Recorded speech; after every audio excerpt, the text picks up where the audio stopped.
家都會好想收到一份聖誕禮物，咁喺呢一日咧，黎明就擔當聖誕老人嘅角色，送咗一份好特別嘅禮物俾一位患病嘅小朋友，仲希望佢可以早日康復，約定下年聖誕節再見添。通常將自己當做禮物送俾人嘅，都會係有翻幾分知識嘅女性，但係呢一次黎明就新鮮事出，將自己送咗俾一位小 fans。不過呢位小女孩嘅身世非比尋常，1年前佢頭上生住一粒腫瘤，年紀輕輕就要接受化療。Leon知道之後，梗係講都要講翻嚟，希望小女孩堅強面對，早日康復。Leon 啱啱咧，你送咗一份好好嘅聖誕禮物俾一個患病嘅小朋友咧。其實你之前有冇已經接觸過佢㗎？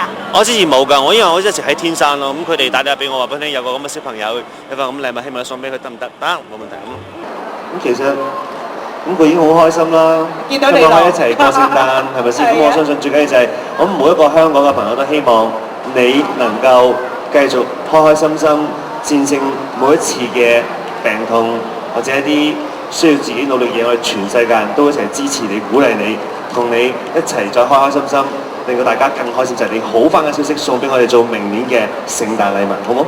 好好啊！小朋友嘅願望就順利完成啦，但係 Leon 自己嘅願望就講得好哲學性，聽完之後連朱珍珍都覺得學到嘢啊！人有好多願望呢，就係你有時會好期望、好認真話希望個願望會成真嘅。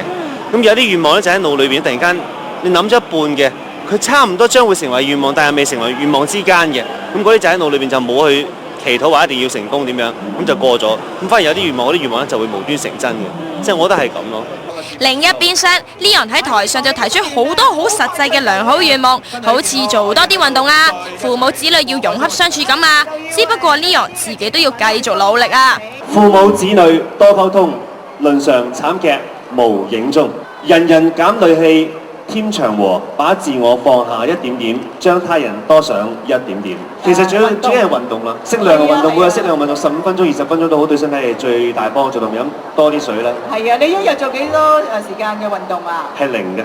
係零嘅。所以我一齊同大家一齊做開始，由今日開始，每日做咗15分鐘、20分鐘。好。新一年大家繼續努力，冇做開嘅就做多啲運動，冇唱開嘅就唱多啲歌。而家同 Leon 一齊唱下聖誕歌啦！聖誕快樂！